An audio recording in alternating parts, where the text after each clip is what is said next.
ప్రభుని యేసుక్రీస్తు నామంలో మిమ్మల్ని అందరినీ ప్రేమతో ఆహ్వానిస్తూ ఉన్నాను. ఈరోజు వాక్యం చదువుకుందాం. పరిశుద్ధుడి యోహాను రాసిన సువార్త 20వ అధ్యాయము 16వ వచనం వినండి. యేసు ఆమెను చూచి మరియా అని పిలిచెను. ఆమె ఆయన వైపు తిరిగి ఆయనను హెబ్రీ భాషతో రబూని అని పిలిచెను. ఆ మాటకు బోధకుడని అర్థము. ప్రియులారా, ఈ వచనంలో మనకు మరియా కనిపిస్తుంది. యేసు ఆమెను చూచి, ఎవరిని యేసు ప్రభు చూచాడు? మరియను యేసు ప్రభు చూస్తున్నాడు. మీకు తెలుసో లేదో, ఈ భూమి మీద ఉన్న ప్రతి ఒక్కరిని కూడా యేసు ప్రభు చూస్తున్నాడు అనే విషయం ఎన్నడూ మర్చిపోకూడదు. యేసు నన్ను చూస్తున్నాడు, యేసు అనే దేవుడు నన్ను చూస్తున్నాడు అని మనము జ్ఞాపకం చేసుకున్నప్పుడు ఎంతో బలాన్ని, శక్తిని పొందుకుంటాం, ఆదరింపబడతాం, ధైర్యింపబడతాం. యేసు ఆమెను చూచి, దేవుడు నిన్ను చూస్తున్నాడంటే నీకున్న ప్రతి పరిస్థితులను చూచే దేవుడు, నీకున్న ప్రతి ఆటంకాలను చూచే దేవుడు, నీకున్న ప్రతి కష్టాలను చూచే దేవుడు. అంత మాత్రమే కాదు, నీ ప్రతి కన్నీటిని కూడా తుడిచే దేవుడు యేసు ప్రభు. ప్రభు మరియను దర్శిస్తూ మరియను పేరు పెట్టి పిలుస్తూ ఉన్నాడు. మరియా అని పిలుస్తూ ఉన్నాడు. ఎంత చక్కటి పిలుపు ప్రియులారా! యేసు ప్రభు పిలుపు నిజంగా ఎంతో మధురాతి మధురంగా ఉంటుంది, ఎంతో తీయగా ఉంటుంది. ఆ పిలుపులోనే ఆ స్వచ్ఛత, ఆ పవిత్రత, ఆ ఆదరణ, ఆ ధైర్యము మనకి ఎంతో ఆనందాన్ని, సంతోషాన్ని ఇస్తుంది. ఎప్పుడైతే మరియా అని యేసు ప్రభు పిలిచాడో వెంటనే మరియా, ఇది నా ప్రభు స్వరము, ఇది నా యేసు స్వరం అని వెంటనే గుర్తుపట్టింది. అంటుంది మరియా, రబ్బుని అనే మాట అంటూ ఉంది. దాని అర్థము ఏమిటంటే బోధకుడు అని అర్థం. అనగా తన బోధకుడు, తన యొక్క ప్రభు, తన రక్షకుడు, తన విమోచకుడు యేసు ప్రభువారే నన్ను పిలుస్తున్నాడు అని గుర్తుపట్టగలిగింది. ప్రభు స్వరం ఎప్పుడైనా విన్నావా?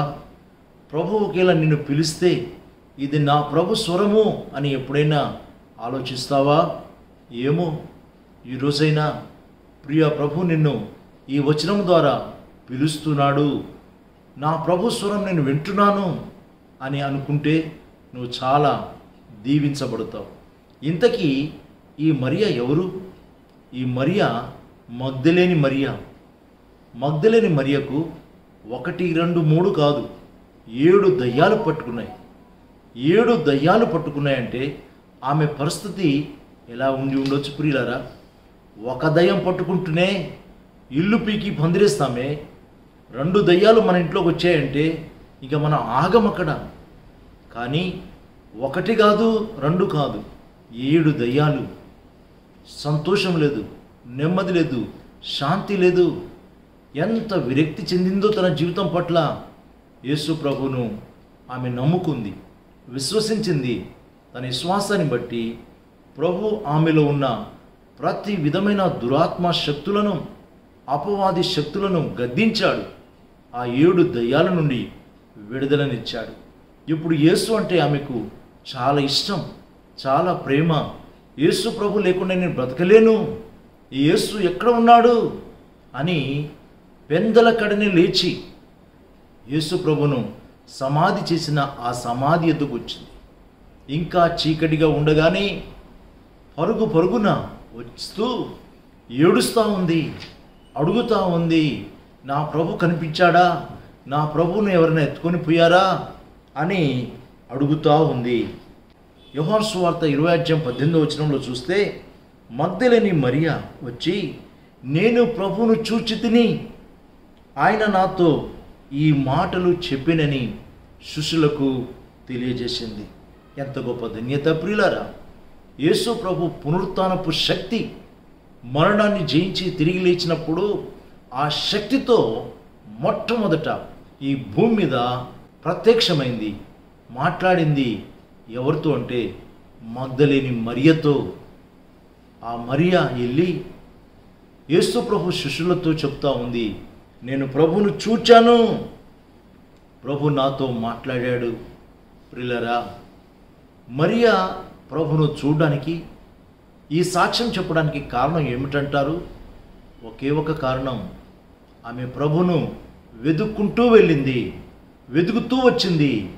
నువ్వు కూడా యేసు ప్రభును వెతుకుతే జీవాన్ని కనుక్కుంటావు, సత్యాన్ని కనుక్కుంటావు, నిజమైన దేవుణ్ణి తెలుసుకుంటావు.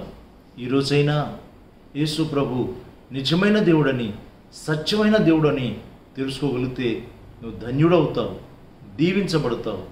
ఈ దేవుడు మగ్దలేని మరియలో ఉన్న అపవిత్ర ఆత్మలను గద్దించాడో, నీ కుటుంబంలో ఉన్న, నీ జీవితంలో ఉన్న ప్రతి విధమైన అపవిత్ర ఆత్మలను, దురాత్మ శక్తులను యేసు ప్రభు బంధించి పరిపూర్ణమటి నెమ్మది, పరిపూర్ణమటి శాంతి, పరిపూర్ణమటి ఆదరణ, పరిపూర్ణమటి ఆరోగ్యము, బలము, శక్తి పరిశుద్ధాత్మదేవుడు నీకు దయచేయునుగాక. దైవాశీస్సులు. ఈరోజు వాగ్దాన వాక్యం ఇందామా? సామెతల గ్రంథము 22వ అధ్యాయము 1వ వచనము. గొప్ప ఐశ్వర్యము కంటే మంచి పేరును, వెండి బంగారముల కంటే దయయు కోరదగినవి. ప్రార్థన చేసుకుందాం. ప్రేమ కలిగిన తండ్రి, మహోన్నతుడైన మా ప్రభువా, మగ్దలేని మరియా పేరు పెట్టి పిలిచిన దేవా, ఈ యొక్క సందేశం వింటున్నప్పుడు మా పేరు కూడా మీరు పిలుస్తూ ఉన్నారు. మా పేర్లు, మా తల వెంట్రుకలన్నీ కూడా మీరు లెక్కించారు. మీకు స్తోత్రం ప్రభువా. నాయనా తండ్రి, ఏ దేవుడు మగ్దలేని మరియలో ఉన్న దయ్యాలను ఎలుగొట్టి నెమ్మది, శాంతి ఇచ్చాడో అదే దేవుని స్వరం మేము వింటున్నాం ప్రభువా. మా ప్రియుల జీవితాల్లో ఎన్నో ఆటంకాలు ఉన్నాయి, ఎన్నో శోధనలు ఉన్నాయి, ఎన్నో భయాలు ఉన్నాయి, ఎన్నో ఆందోళనలు ఉన్నాయి. ప్రతి విధమైన అపవిత్ర ఆత్మ శక్తులను యేసు నామములో బంధిస్తూ ఉన్నాను ప్రభువా. మిమ్మల్ని వెదికే బిడలుగా, మీరు మిమ్మల్ని కనుక్కునే బిడలుగా మమ్మల్ని అందరినీ దీవించండి, ఆశీర్వదించండి. ప్రతి ఒక్కరితో మాట్లాడినందుకు స్తోత్రాలు ప్రభువా. ఈ లోకంలో గొప్ప ఐశ్వర్యము కంటే, ధనము కంటే మంచి పేరు కోరదగినది, మంచి పేరు విలువైనది, మంచి పేరు శ్రేష్టమైనది. కనుక మంచి దేవుడు మిమ్మల్ని నమ్ముకొని మంచి పేరు పొందుకొని మీకు మహిమార్థమై ఈ లోకంలో ఆరోగ్యవంతులుగా జీవించడానికి సహాయం చేయమని యేసు ప్రభు పేరిట ప్రార్థిస్తున్నాం తండ్రి. ఆమేన్.